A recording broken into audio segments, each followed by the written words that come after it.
It says live. It says live. It says live right there. It's saying live right now.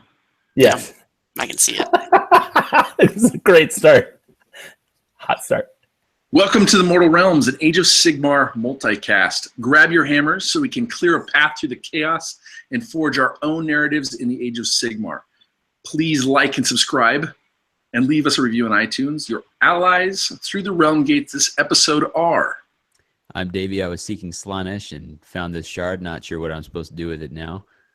This is Eric riding the YouTube ways to the keystones. I'm Aaron, and I don't care what kind of chips we're talking about, potato or gem. You can't just have one. And I'm Paul, and I'm full of Shyish. We can all agree about that. Yeah. Yep.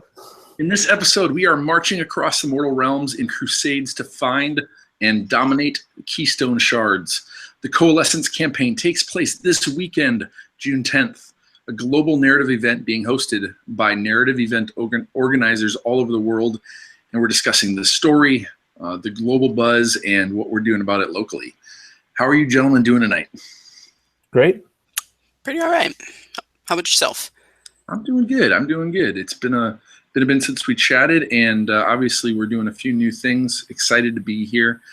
And Coalescence is happening this weekend, and it's really got me energized. Are you guys feeling it? Yep. Can't you tell on my face?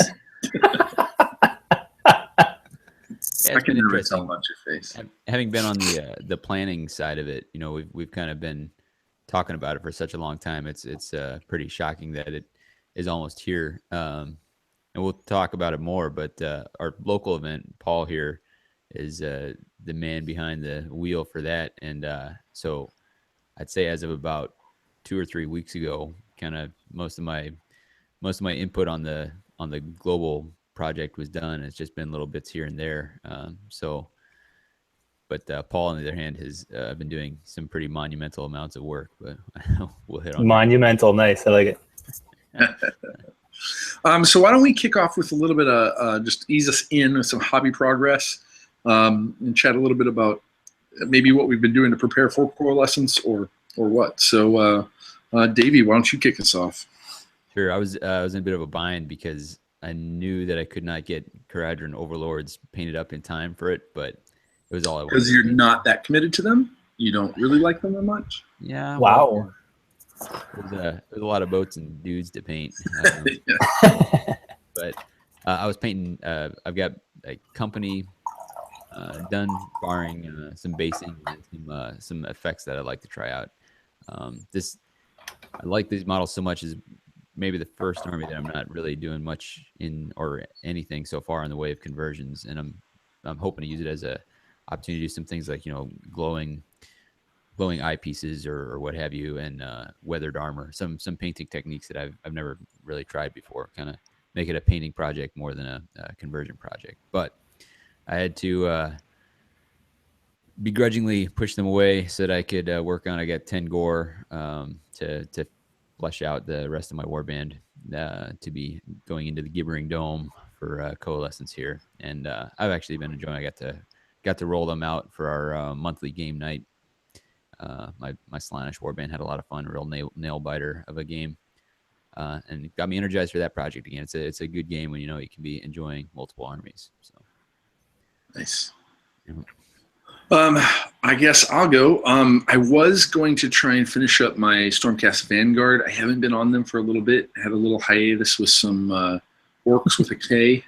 And then I just had, pretty good amount of painting to do in just a week. And I probably could have gotten most of it done. But Paul and I are going to spend tomorrow night, Friday night before the event, getting some more paint on some things. So in lieu of painting up the Stormcast, then I'm gonna decide. I've just been writing lists this week then, and I got to play a game on Tuesday, a prep game with my Beastclaw Avalanche. So it's gonna be really interesting bringing them in at this point level. Obviously, it seems like it could be pretty crazy having such big monsters on the table. However, as long as there's Sapphires. Yeah. So it was a fun game. Some really fun challenges, and I'm looking forward to forging the narrative. So, how about you, Aaron? What have you been up to this week? Basically, exactly like Davey. I was like, oh, I'm gonna get my orcs done ahead of time, but no, just no dice. So I'm gonna have to resort to bringing just my old ogres. But I have been working on the orcs here and there. Everything's put together. Everything's primed. Um, a handful of base coats down. That's about it. Basically, probably the same since last time we talked. But yeah, no, I mean, it's still making progress. I don't know. Do I get to count your progress on my terrain, like in my column? Sure. Yeah, sure. All right, yeah. So in that case, I've got 2 pieces of terrain that are almost done. So add that to the win column. So Nice. you're actually talking about trying out different painting techniques. I think you're busting out like a wet stipple effect on the. Yeah, I was doing that exact thing. Yeah. You're mentally directing your minion Eric to do such a thing, but I know you put a couple of those up on Twitter. I really liked how that looked. I'm looking forward to seeing those in person. Yeah, I don't buy a ton of plastic terrain, and I always want to, but I tend to spend my money on more models. But Aaron's got all of the old kits and that sort of stuff, and getting a chance to put paint on those has been a lot of fun. And yeah, trying some wet blended stippling and stuff to instead of washes, because washes can kind of just muddy it up a bit, and I haven't gotten it, so I'm just trying some new techniques and totally experimenting on somebody else's stuff. So it's pretty fun. Okay, well that's news to me. All right, so we talked. That mental back and forth isn't working so great now, is it? Lost in translation, I guess. No, I mean, I'm kidding. It obviously looks amazing. Like, Yeah, I mean, lead with that. So. no, it's been really cool. Paul, have you got anything to share, or do you want to hold on to it? I got a lot to share, but it's going to be going on later because I have not put any paint on a model in 2 months. So we'll move on. That's pretty cool. We'll show some things. All right. So why don't we jump into the community phase? And in the community phase, we talk about news and events that are significant to the AOS community. So what are we talking about today? I mean, you're the one who's reading it. No, Coalescence, I believe. So so Davey, you talked a little bit about you and I both spent some time behind the scenes at the Neo level, kind of in the group that kind of put together and organized what could this event be. So when we first got started with it, I guess first maybe you could give us an explanation of what Coalescence is, and then we can chat a little bit about kind of what went into it and what we've seen since. Yeah. So at the time of this recording, it's kicking off in less than 48 hours here. Yeah. Oh, goodness. Yeah. Really? Okay then. Paul, what are you doing here? The idea. I don't know.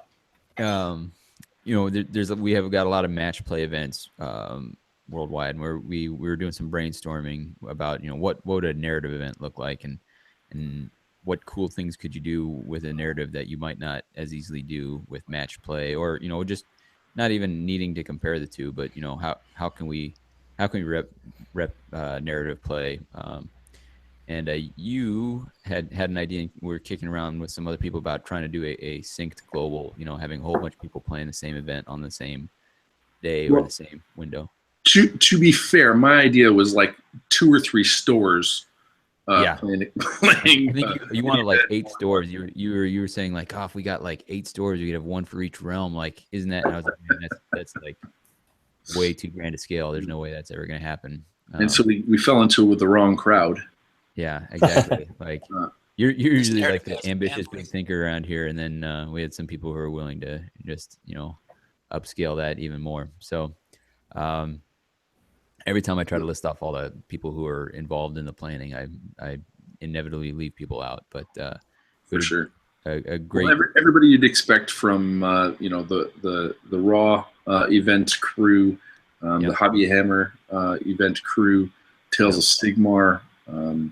Dave Whitek from Garage Hammer. Rolling Bad.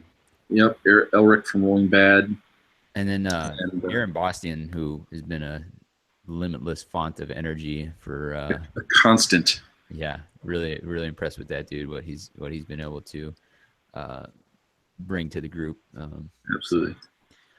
Yeah. So the idea is that we have this linked 3 games telling a story. You're playing on behalf of your alliance, and these events can be of any size. They can be from 2 players marching through the narrative on their own in the garage to an event of 20, 30, whatever. We've attempted to make something that can scale, and then each of those will report their results. We're going to talk a little bit about the story behind this in a bit, but everyone on June 10th, we have a couple outliers here and there that will sneak it in on their regular game night. Paul repping the mug from Wapaka there real quick.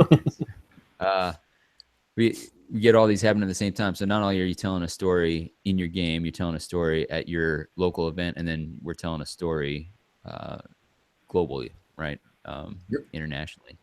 So it was just a crazy idea, experiment, and then a lot of people smarter than me and with greater talent than I managed to figure out a way to make it happen. So I had a fun seat of watching everybody figure it out and occasionally chiming in with a word here or there. Yeah, and it's been pretty amazing how we initially just put out the idea.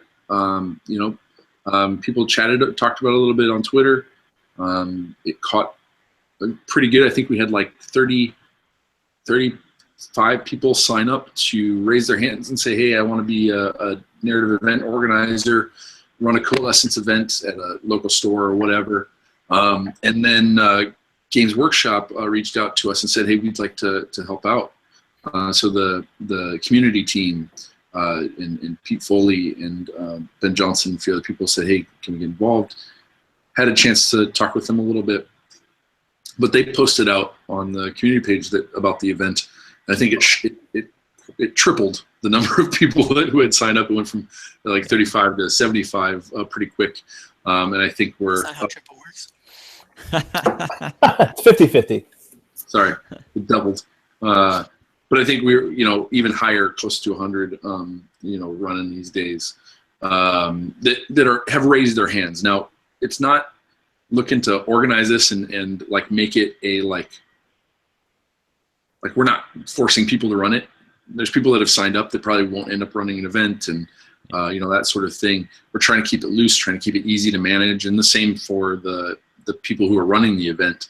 We created a very simple player pack. We created a very simple set of guidelines, but also encouraged them to put their own selves and their own spin into it and what they want to accomplish with it.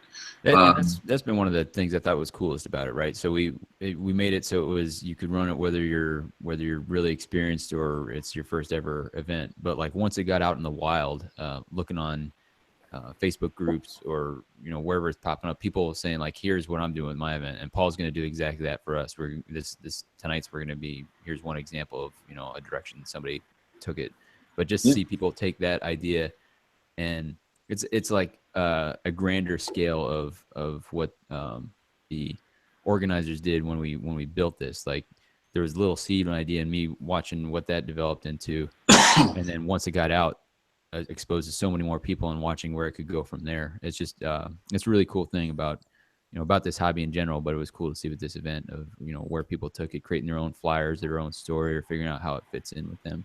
That's been I think my favorite part of it so far.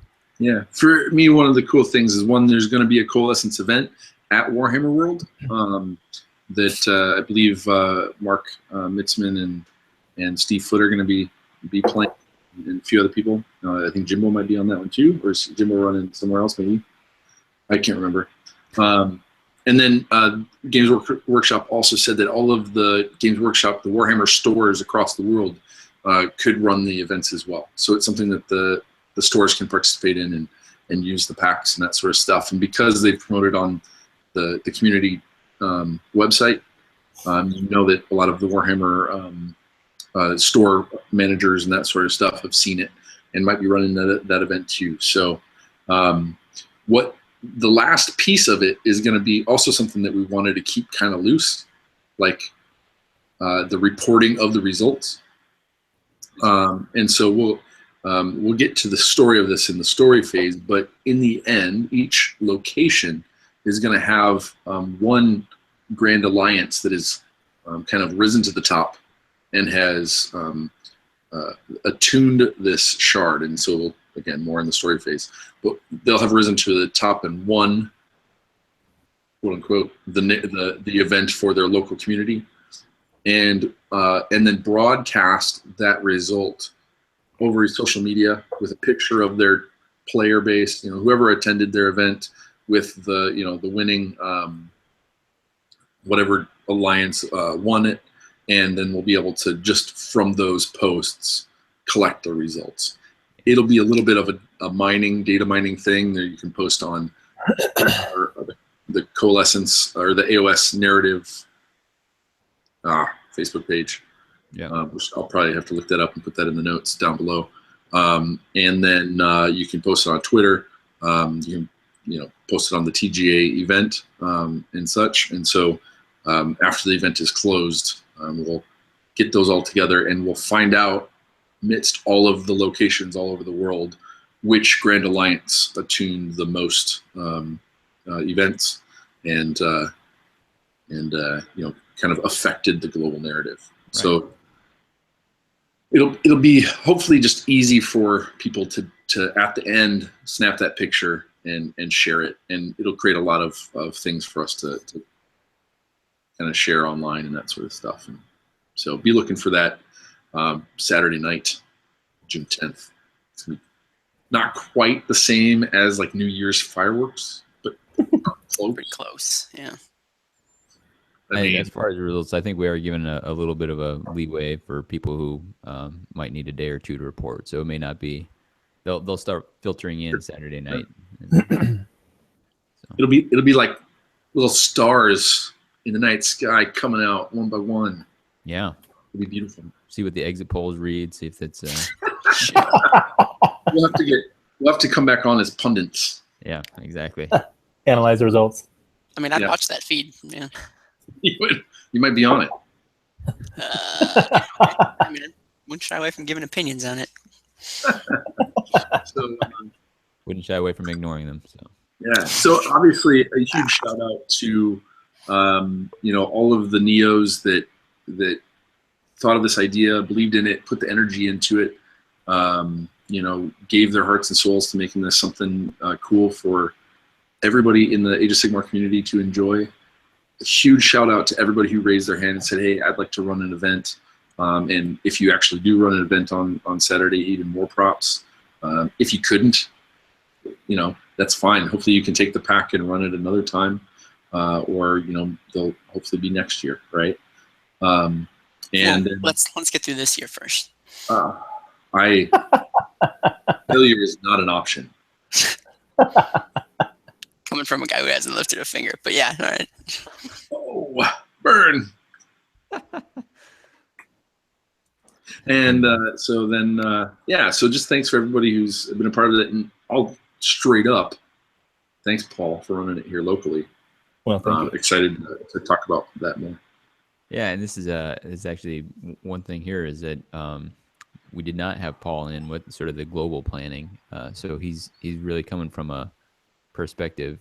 We didn't let a lot of details slip as we were working it. So nope. He kind of found them out on the same time frame as anybody else would. So this is his event without any extra inside track, by and large. So, it's a narrative event. Should we talk a little bit about the story of it, or? Yes, let's do that in the story phase. In the story phase, we delve into the stories, characters, creatures, and environments of the 9 realms. All right, Coalescence narrative now. Because we try to keep this light, because we try to keep this, kind of easy, the narrative is pretty sparse. We try to set a tone that was broad and that, people could work inside of. So we released this just through social media, and we released it in the player pack as well. And so the story as a whole focuses around a god beast by the name of Aristrat. And this beast is mindless. It doesn't have its own will. It doesn't have an agenda. It doesn't have decisions that it makes or something that it wants to accomplish. And that, you know, left it vague as far as if that was always the case, or it's something that when it was imprisoned, that was, you know, stolen from it. But that this is the state that it's in now. Yeah. Do we know what it looks like? I don't. I haven't seen it. Cool. We'll find buddies, out. But We'll find out liberty to Saturday. divulge. Yeah.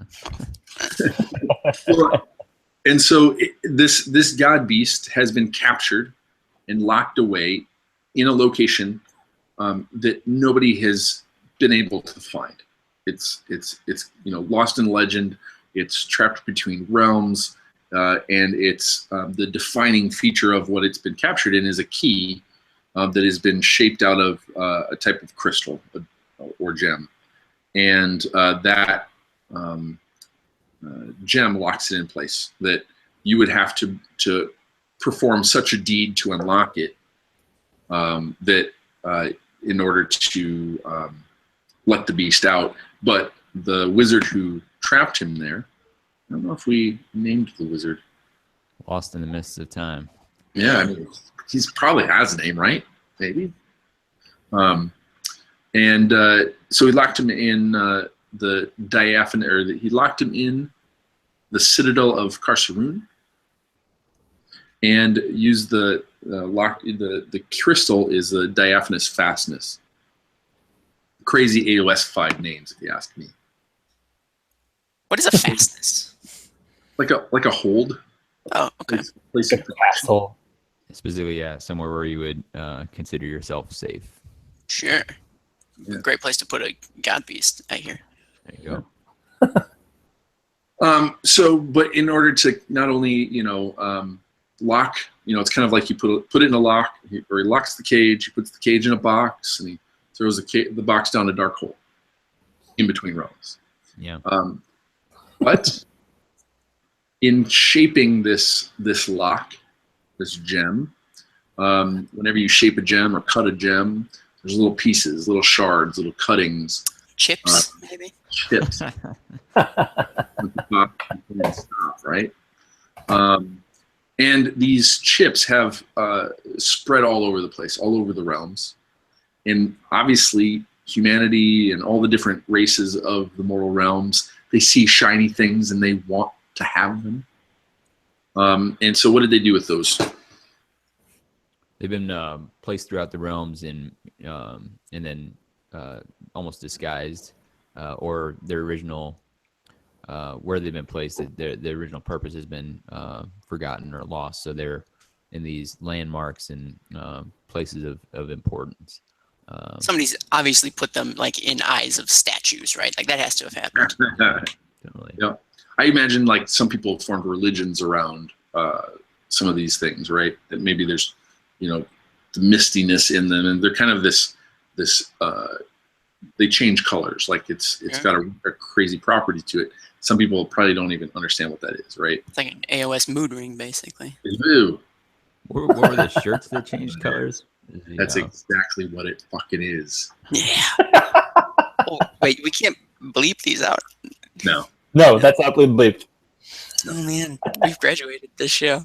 no. All right, we'll bow it. There's always so. But no, it's an AOS mood ring. So yeah, I mean, you could come up with all the different things you could think of, the way people, humanity and elven kind and dwarven kind, or dwarven kind, have, you know, found themselves attracted to different kinds of materials and formed whole cultures around them. Or maybe somebody just, you know, took it and turned it into a ring that he, you know, Shows his mood with. Yeah. yeah, or somebody cared about. You know, I don't know. You know, there's any number of ways to explain it, and so they've been scattered all across the realms, forgotten in the midst of time of what they do, etc. But somehow, obviously, these legends get out,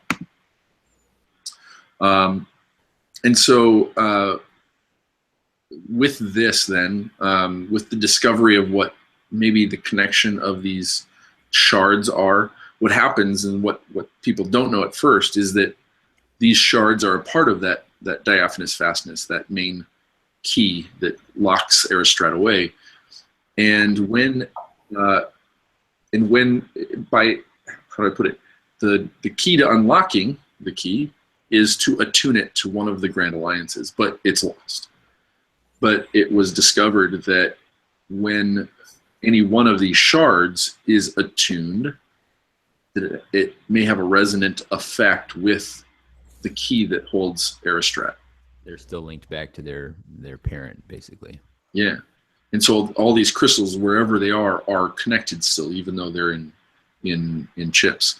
And so armies have started to march, or scouts have gone out to find and look for these keystone shards, is what they've been called.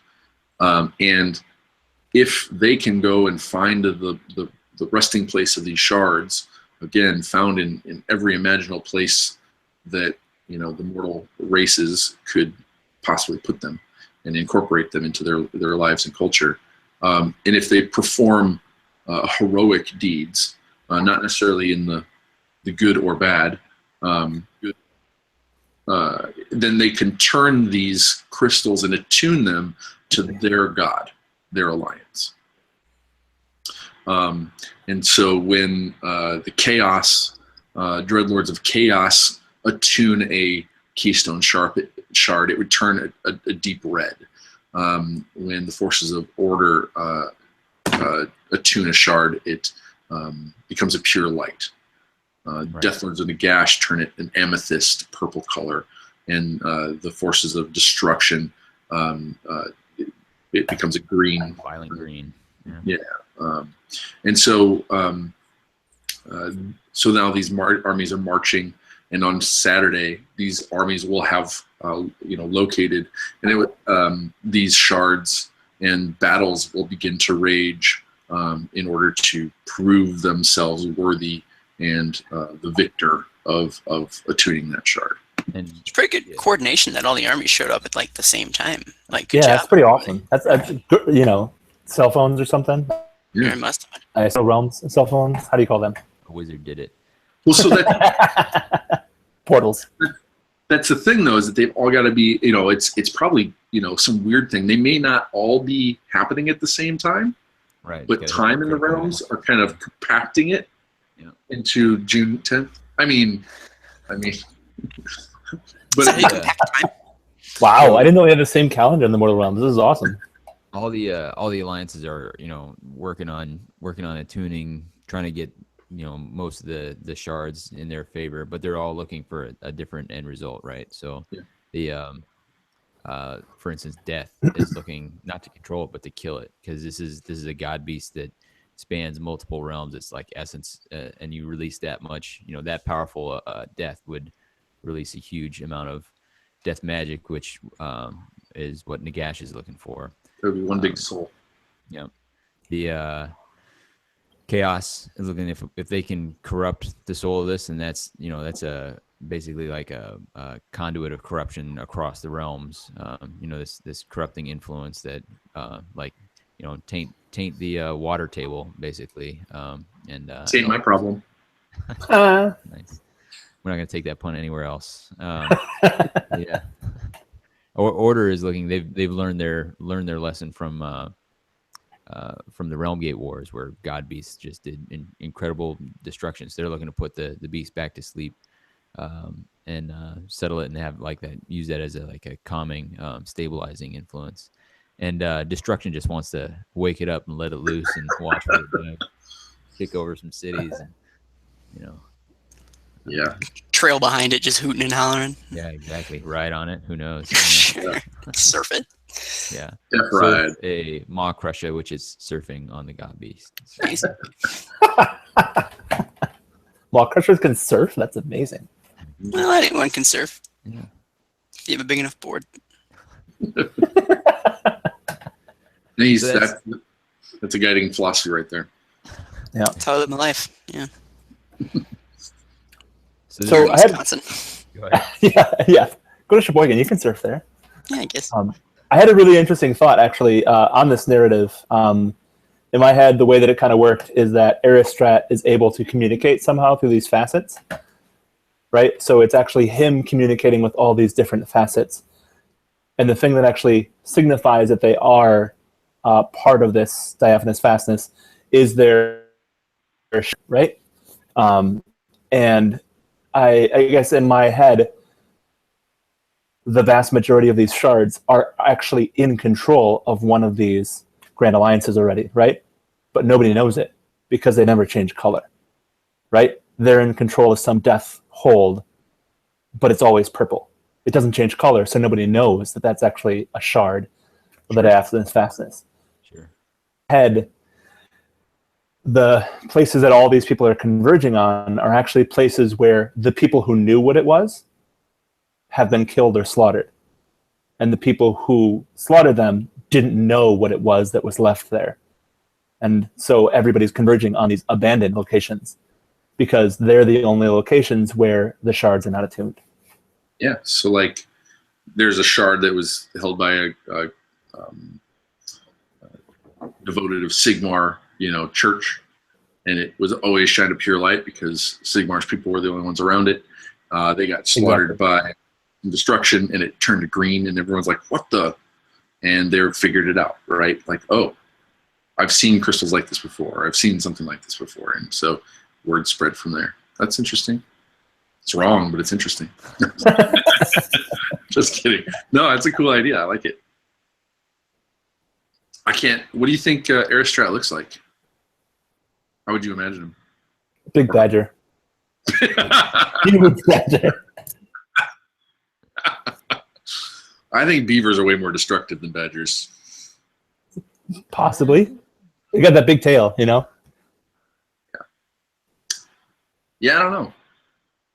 I guess I've thought sort of serpent style. I mean, I know we already have like the drakes or whatever, but I think of like, like I don't know, Norse mythology. You've got like the serpent coiled in the roots of the world tree. I don't know how to say it, Yggdrasil or something like that. Yggdrasil. Yeah. Yeah. I guess that has that kind of link for it to me. So that's how I imagine it.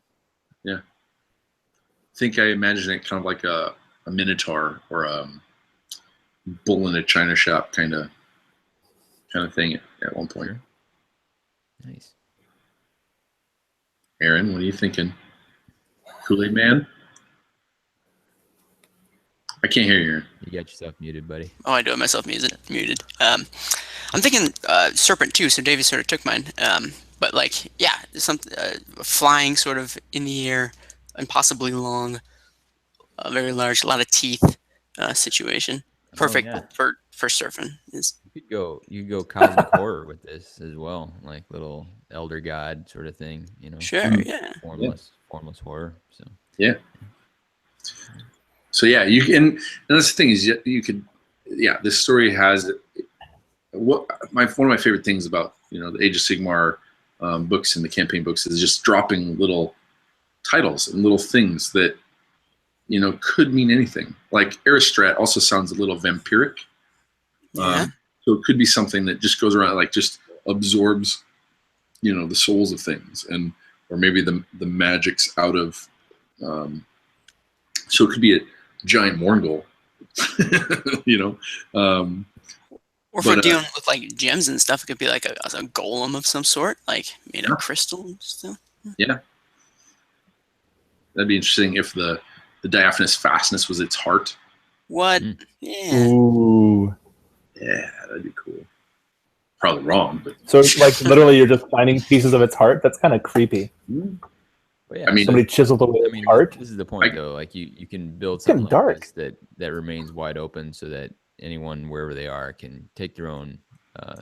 Like when you're overly prescriptive with what you've set up, then it might connect with somebody, it might not. You leave something open interpretation. People can make it their own, and then they have that chance to connect with it. So you try to find that line.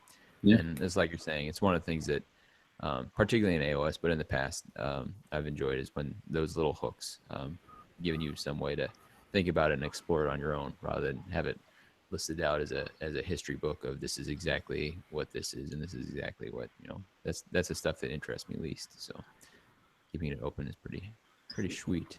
Yeah. But we got someone here. Go ahead. It's the most appropriate for this kind of thing where you're trying to encourage lots of people to make it their own in order to step up and run an event. Like, you keep it too tight and you're only going to appeal to some people, right? Right. So. Right. But we got somebody here who's had to interpret it for himself, right? You want to talk about our own personal hobby hero, Paul Wagner here. Let's jump into the hero phase. I enjoy watching you make the mouth for the sound that comes out for the hero phase. Yeah, it's pretty cool. Actually, so Paul, what, after we started talking about it, like, I don't even remember. We talked about it a little bit locally, but not a ton prior to it, like, getting announced. Mm-hmm. What was it that made you want to run an event? Well, the very basic was you, both Eric and Davey, have been so involved on the global scale. I really wanted to have a local event that just so you guys could actually attend it, right? I didn't want you guys to have gone to all this work and not be able to attend an event yourself, right? Thanks, I mean, man. that's part of where that's a lot of where it came from. So single team.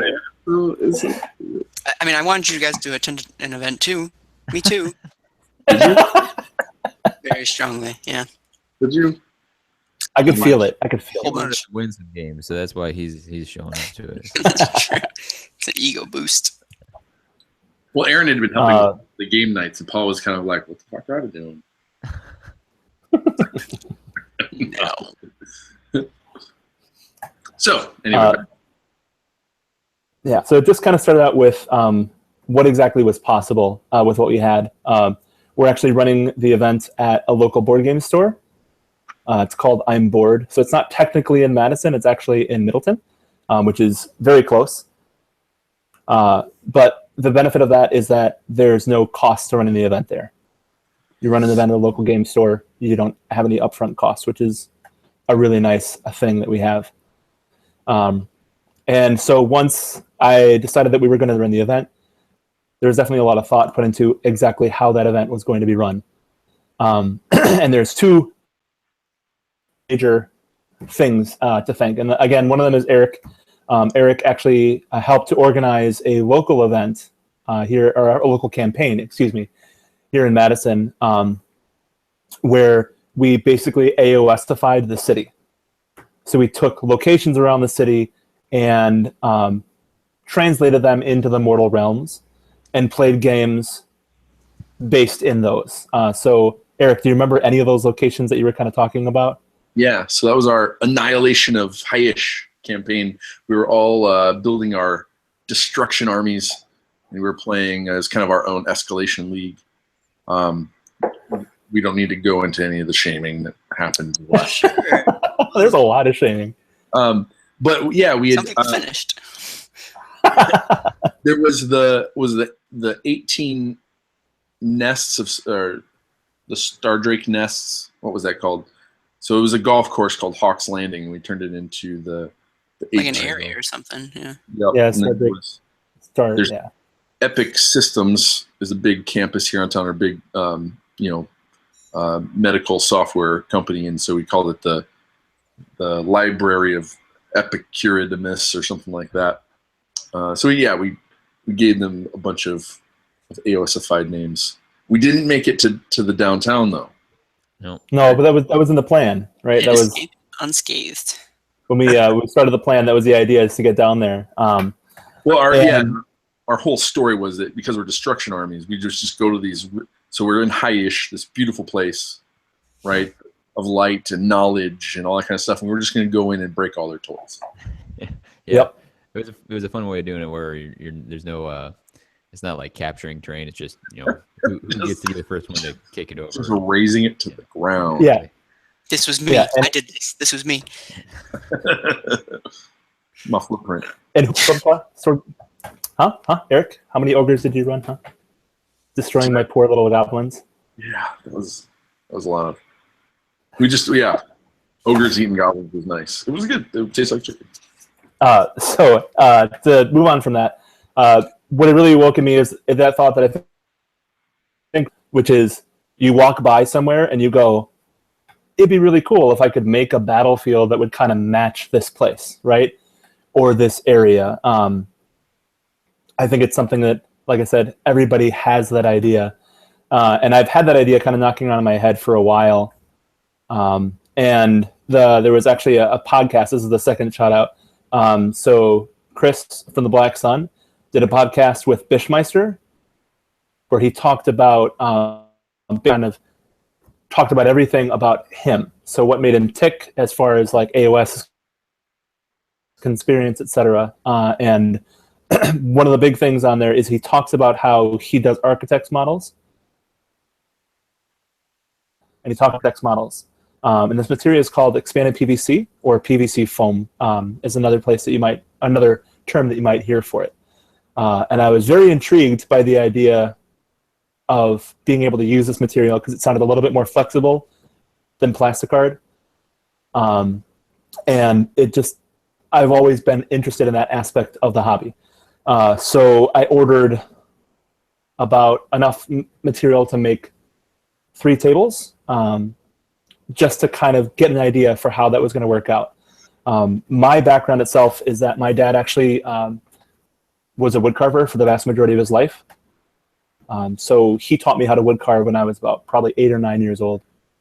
That's something that I haven't really continued, but one of the really nice things about this PVC has a density that is somewhat comparable to wood, and it is easily carvable with the materials that you use to carve wood and with the tools. So there was definitely a satisfaction there. And then once I was able to figure out that the material worked, I decided that I was just going to go whole hog and see what I could do with it. And so the idea is that I took a physical location in our city, which is the state capital. I went and looked at it probably 4 or 5 times, drew a bunch of drawings of what my ideas were, which was another thing that Bishmeister had mentioned, which was incredibly helpful to just kind of draw on paper what it is that you want and what it is that you want to look at and what it is that you want it to look like. Yeah, I've seen Eric and then came up a lot with like boards and such. You know, it's not something I've done much of, but even, you know, and because I'm like not much of an artist, so I'm like I don't know I'd get much out of it, but I think just, you know, getting something in for your plans is a good call. So. I don't know. I think maybe the artwork behind you proves that you're quite the artist. I was waiting for somebody to mention that. Yeah. I was looking for my end. That was perfect. I tried taking some of it down and then just have tears for. No, don't take it down. You should be proud of it, Davey. Yeah, absolutely. Aaron, you have no art on your wall Well, whatsoever. It's completely bare. We're redoing the room. That's a different conversation. So the idea being that you run the event that you want to run. So I came up with an idea for a table. And then, to be honest, I was kind of waiting for the scenarios themselves to get released because I had an idea for what I wanted to do. And then when the scenarios themselves were released, I was trying to figure out how to fit the idea into the scenarios themselves. So different table designs. The first scenario for Coalescence is about approaching this location. So it's about 2 armies starting on one side and both running to the same place. So that became to the Gibbering Dome, as it's called. So that's the name we came up for the AOSification of the capital. Why gibbering? Well, I mean, I know, but you tell. It was it was an amusing thought to just imagine all of the chaos and all of the non-agreement that's happening in the capital and to transfer that over into AOS. Yeah. Originally, I was going to call it Broken Wings, but that didn't translate nearly as well. So. Yeah. Broken wings. That was exactly the concern that we'd have a lot of Yep. Yeah, gosh. Our worst nightmares have come true. Yeah, that's why you don't name things that are lyrics of songs.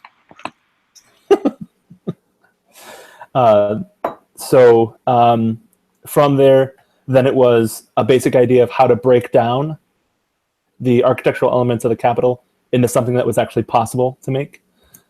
And then also to figure out how to change the layout itself so that it actually made for a good AOS game as well. And that was a lot of back and forth of discussing that with different people to get an idea for what people thought would be a good idea, a bad idea, and why.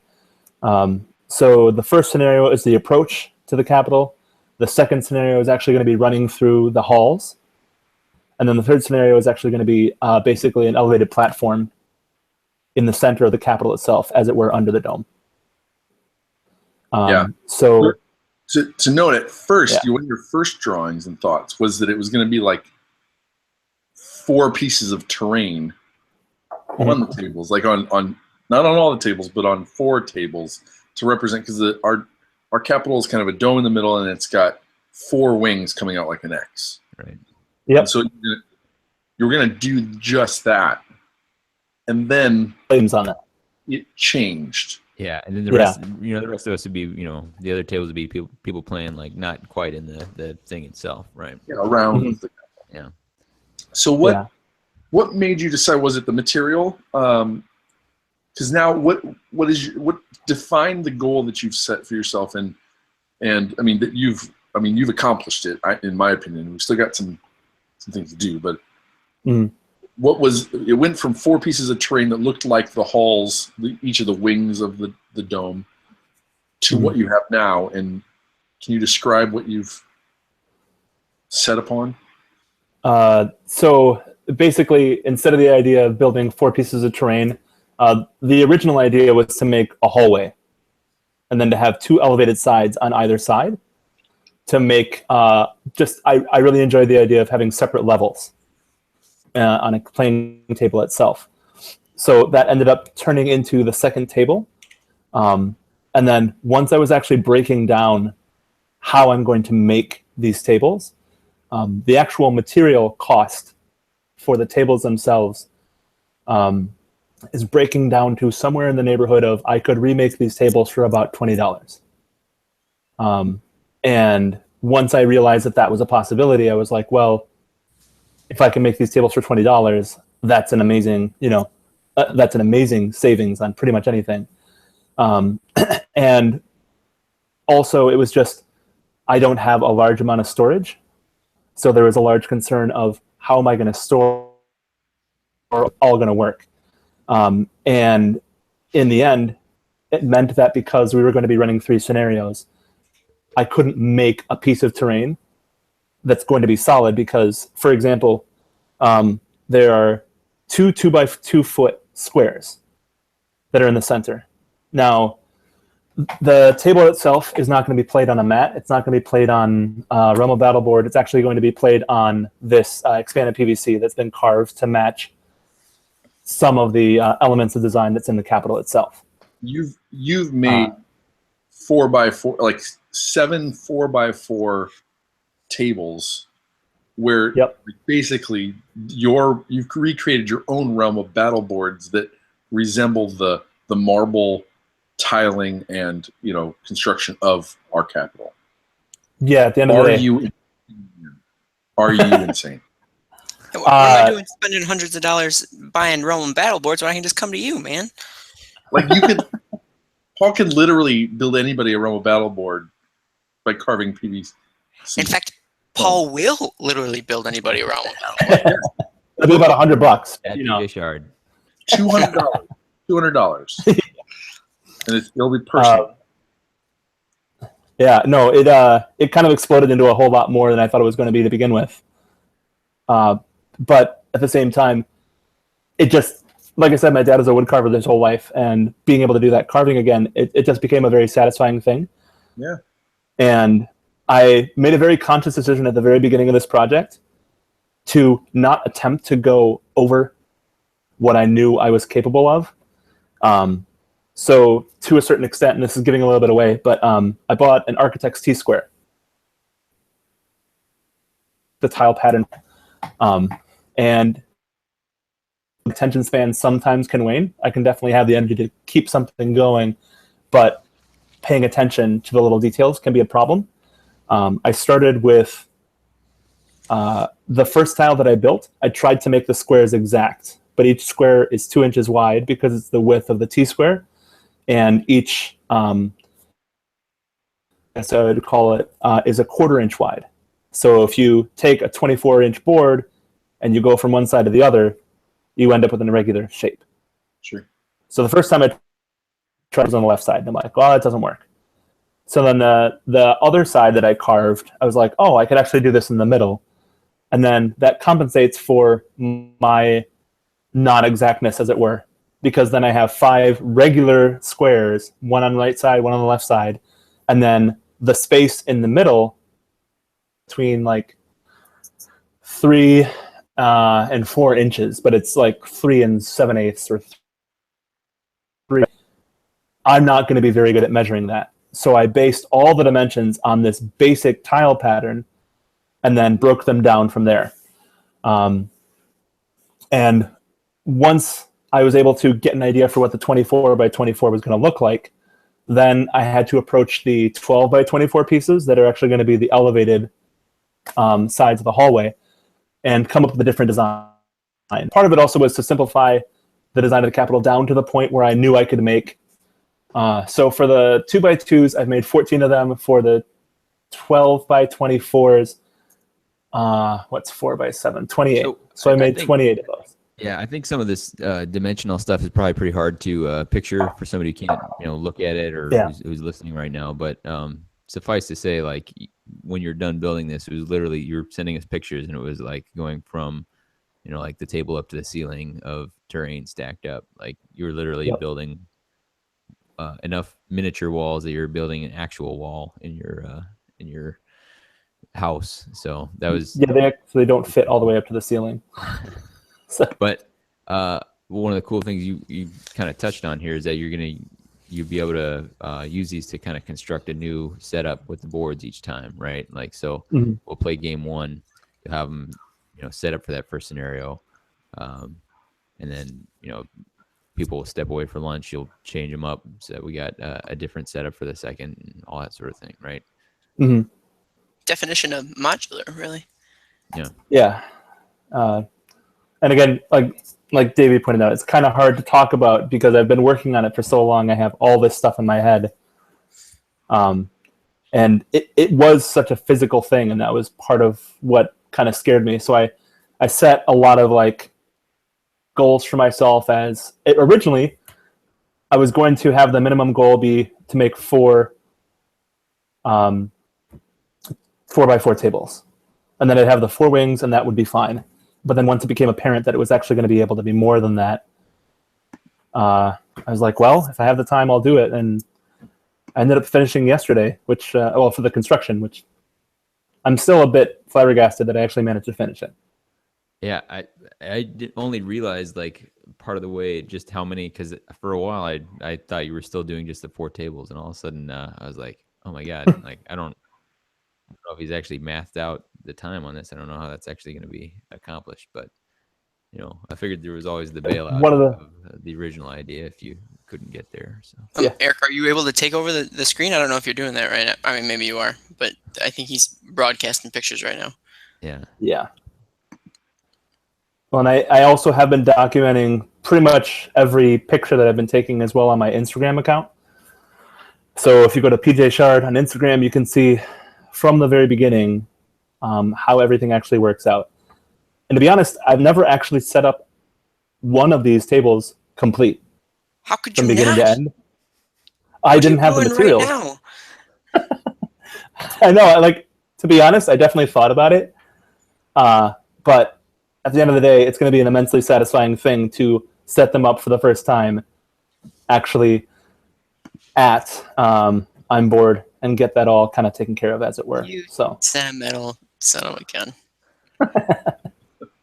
And that's where you find your measurements are 25% off. And it's oh God. I actually did physically go in and lay down the tiles to make sure, yep, this will actually fit. Because that was definitely one of my concerns. I'm going to ask the hard-hitting questions. What are you going to do with them all when you're done? Well, everything Funeral pyre. actually can fit in my garage, Oh. except the Not your 24 car. by 12 platforms. No, they can still fit in. I fit in my car last night. But those 24 by... I'm sorry? We're gonna use them to build a Waffle House. Yeah. That's my dream. My dream is to build a Waffle House based on an AOS version of the Wisconsin Capitol. I'm going to make millions. It'll be amazing. A fever. Me too. Brandon. Yeah. So those 24 by 12 are actually going to be cut up probably. But then I can just reassemble them again with super glue. Oh, fun. So, yeah. So I think, I mean, obviously, they're flat packed and they could easily come out on game nights. Oh, yeah. Or, you know, we obviously need to set up a campaign, you know, with these and get some more use out of them for sure. Tomorrow night, so Friday night, the night before the event, we're going to do a little bit of painting on them. Yeah, because that's not my strong suit. Well, I'll be honest. Don't sell yourself short. But, I mean, it is something, I mean, you've already tackled something pretty amazing by building all these tables. But to be able to kind of, you know, do some, I don't know if we're going to be able to get much marble. I've never done any marbling, you know, the veins and that sort of stuff. It's been pretty popular around the scene with, you know, with some of the people that you know are as good painters. Well, Vince recently did his Sigmar. Yep. For example. That was crazy. So, yeah, I don't know if we'll get too nuts with that, but certainly trying to put a little bit more color into them and see what we can do. So, yeah, no, to be honest, I didn't realize that I was actually going to be able to finish in enough time to get stuff painted. Even like the beginning of the week, I was like, oh, well, you know, and that's part of it is because I've never done it before. I didn't have a good budget for how it was going to work. But the benefit is that I'm a stay-at-home dad. So if I need to have more time, I can kind of make more time. Yeah. So that worked out pretty well. It's a hell of a strategy. Oh, they were down in the garage with me, playing out in the driveway. I thought when you said that paying attention to the details would be the hard part was you saying the kids ran off a couple of times and, you know, picked up the sharp tools and started carving things. And well, that's actually my workspace is actually my kitchen. And the play space where the kids typically play is actually our living room. So, I mean, there were a lot of advantages that I have based on kind of how my house is set up and how my livelihood is set up that enabled this to happen. I mean, I definitely didn't think that everything was actually going to work out and everything was actually going to show up. But apparently it will, and it did. It's looking good. It almost like it coalesced into existence. What? That face is going to be wonderful. I want a screen cap of that face. That'd be great. We can make that the splash screen. So, so awesome. And so, and then as far as, you know, the story and things that you want people to be playing, is there anything else that you're changing up for the event, or kind of making it your own? Well, part of it is that in the first and the second scenario, you're actually going to have to choose where your models go based on their size, right? So I have these arches. There are 2 archer scenario in the second scenario, and they have openings that are 4 inches by 6 inches. If your model doesn't fit, you can't go through those openings, right? But then in the first scenario, there's going to be a 4-inch wall on the left or the right, so you can go over those. And in the second scenario, you can go over the 4-inch wall by climbing up onto the gallery, as it were, and then climbing over as well. So a lot of the discussion on the format itself was basically on and using these design elements to do that. But then also part of it is just simply that you're going to be fighting indoors. So I think flyers might have an issue going their full movement, possibly. But I'm still kind of trying to figure that out because that's scary issue. So we'll see that, because that's not a simple rule that you can just kind of drop somebody down to your base movement like it was in 8th edition. So Yeah. But Eric, you're regretting your big monsters in your list now? No, because Tarkos is not afraid of walls or hallways or anything. So What? So he's not afraid of anything at all. no, What about, I don't know, except the Everwinter. what? the Everwinter. He's afraid of the Everwinter? Yeah. Isn't he like the embodiment of the Everwinter? No, he escaped it. They're trying to stay ahead of it. Yeah, he totally escaped it. Where all the other Beastclaw Raiders are fools. We can talk about this later, though, because there's some new developments there. Good segue, though.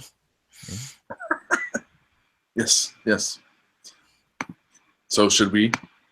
Anything else that you want to share about your event, Paul? I mean, I'm super pumped about it. I mean, not only is it cool that you're running this event here locally, but that this epic undertaking is pretty cool.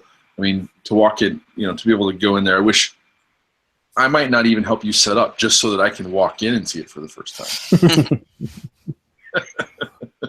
I mean, oh yeah, me too. You better be at my house, because not all that stuff fits in my car. We're gonna have an issue. I could probably figure that out, but I mean, I can't wait to take a picture of all of these tables set up. And that's probably part of the reason why I haven't actually assembled them, because I want that to actually be playing, but I want to be able to see that as it shows up. To be able to experience that, as it were. So, sure, it's very cool. Anything you guys want to say? I've seen the pictures. I'm enthused. Yeah. And jazzed. Reserve your thanks for see what happens on Saturday. Yeah. Well, I mean, yeah. Let's see if you can pull it off.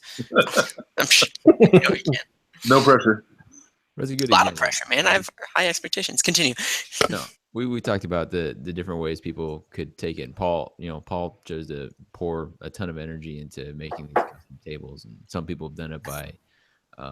I've seen some people doing like a particular narrative, like they combined all the army backgrounds and are making them into like a distributable book, so everyone knows what everyone else's story is. And it's just there's so many ways to make your event your own, and this is a cool way. Mm-hmm. Tyler Mangles putting his in the Endless Desert.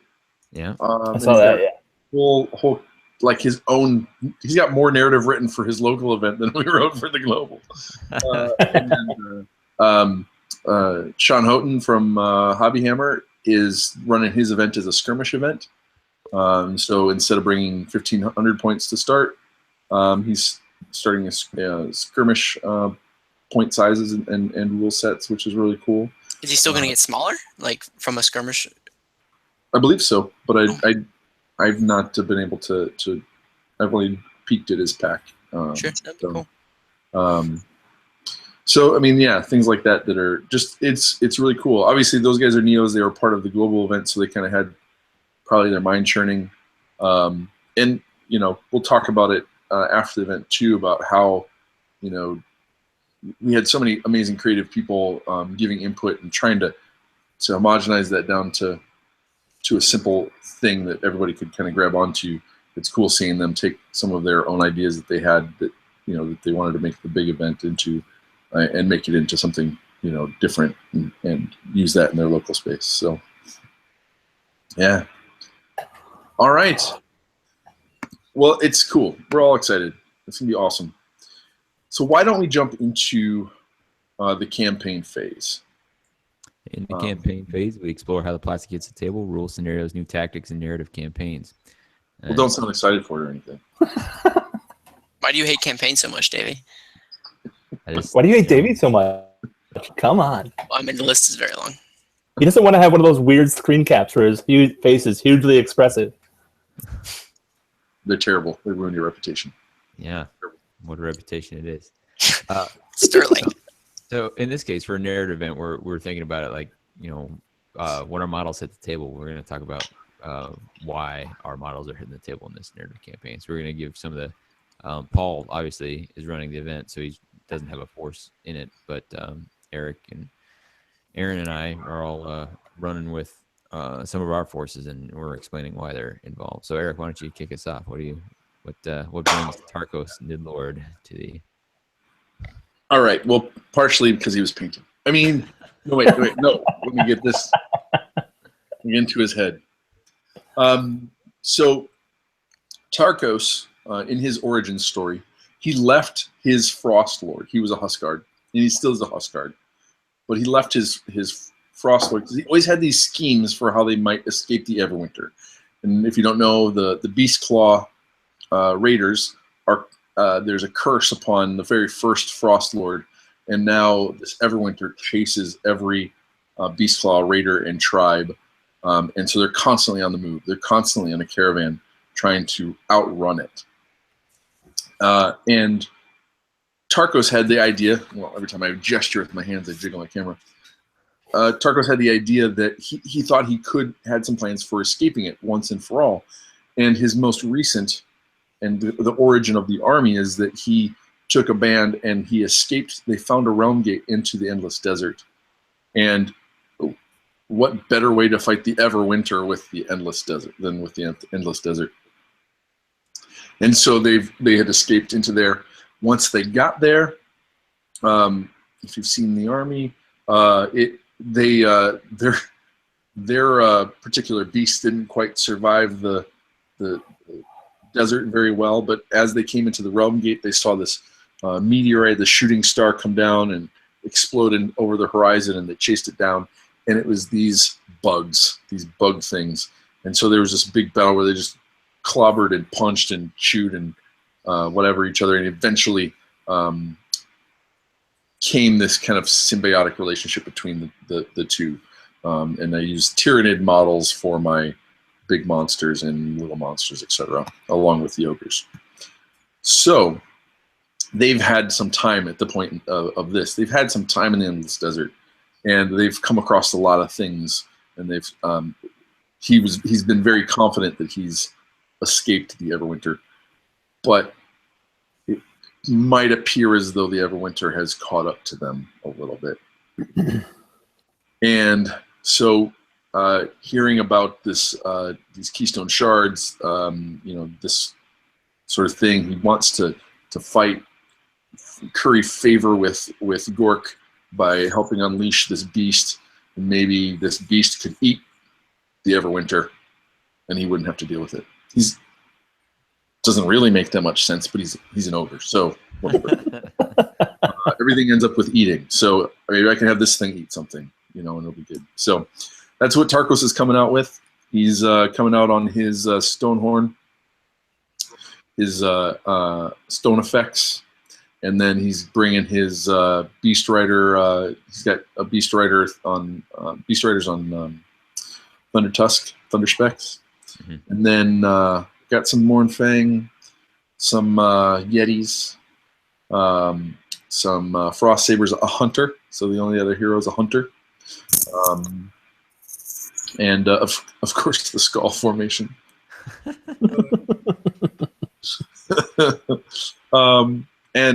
So this was part of this is the list I was going to take to Wapaka. Didn't get to play in that narrative event because of reasons, and so I'm pretty excited to be able to pull this list out. Cool. So that's what I'm doing. That's my backstory. Aaron, what you got?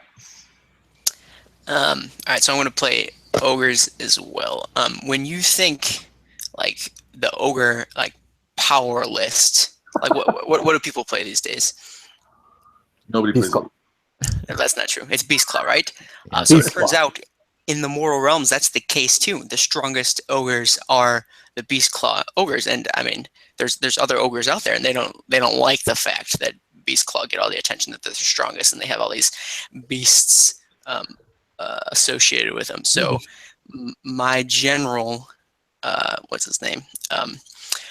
Org, but he's Org the ground bound, because he himself he has nothing to ride. He's got no beasts, and he's the head of a gutbuster tribe, I guess you'd call it. Maybe I don't know. I don't know what the term is for. So I'll be playing gutbusters.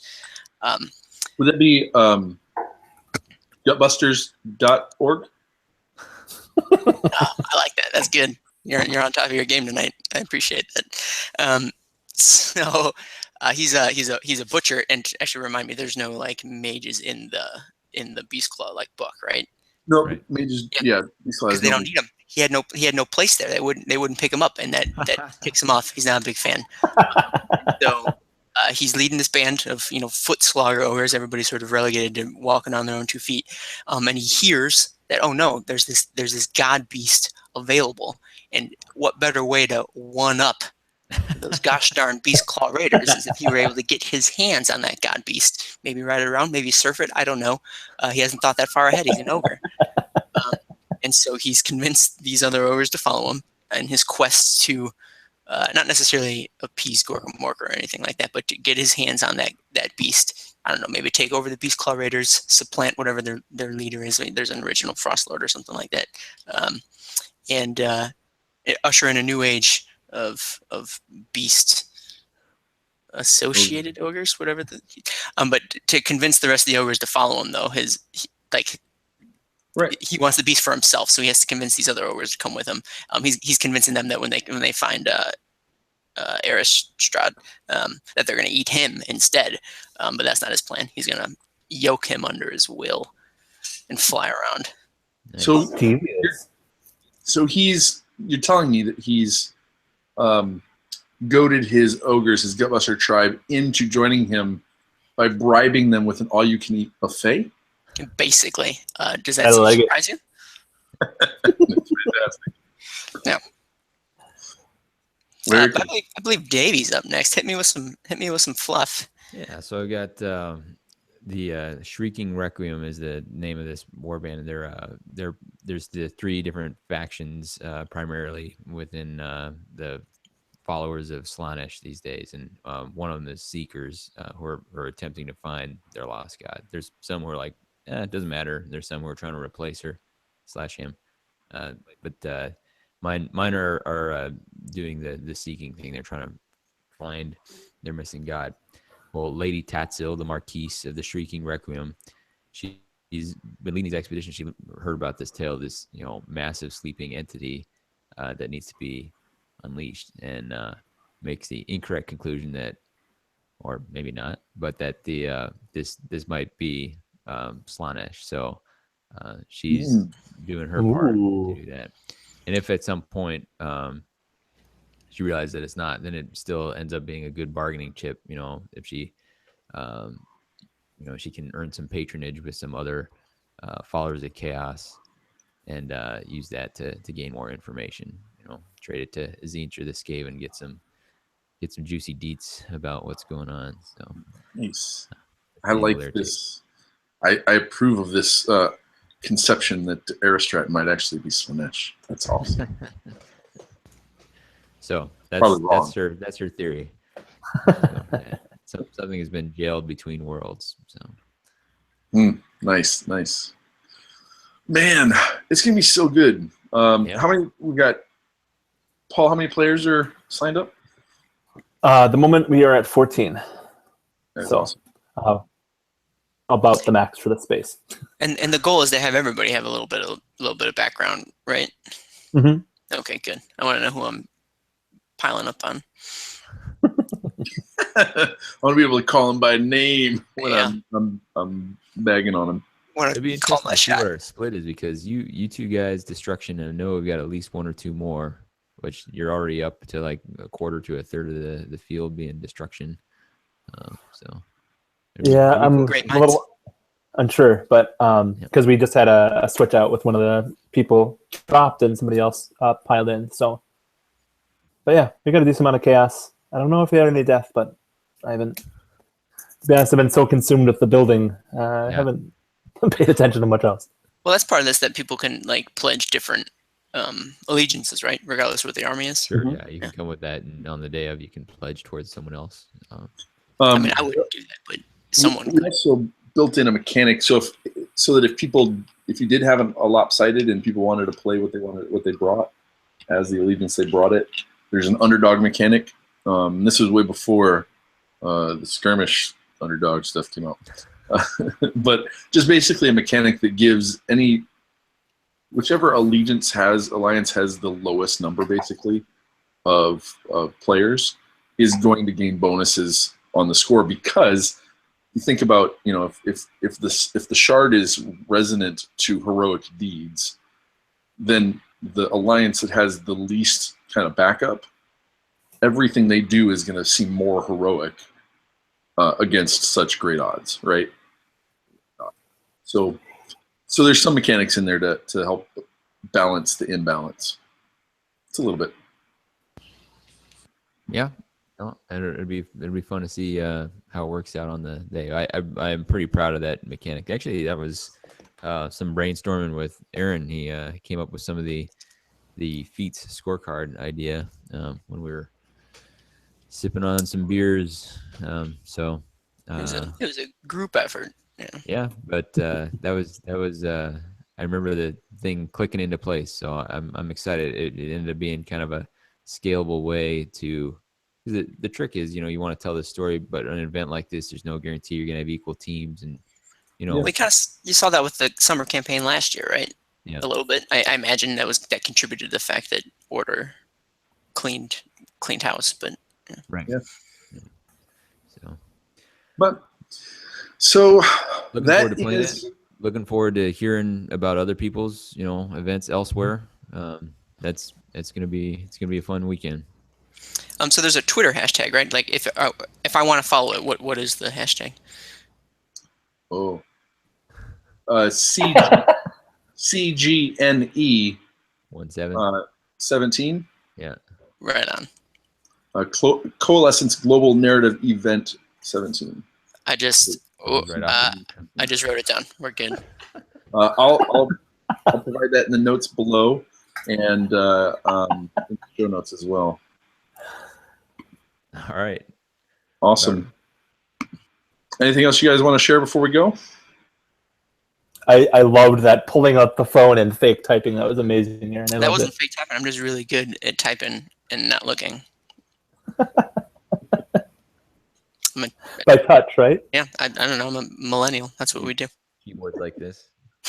All right, gentlemen. Thank you for taking this time with me, and Paul for sharing the preamble for this upcoming event, and hopefully we'll get a chance to share kind of how the event went afterwards. Unfortunately, it's time for our reforging. Come discuss the show on the TGA.community forums. Follow us on Twitter.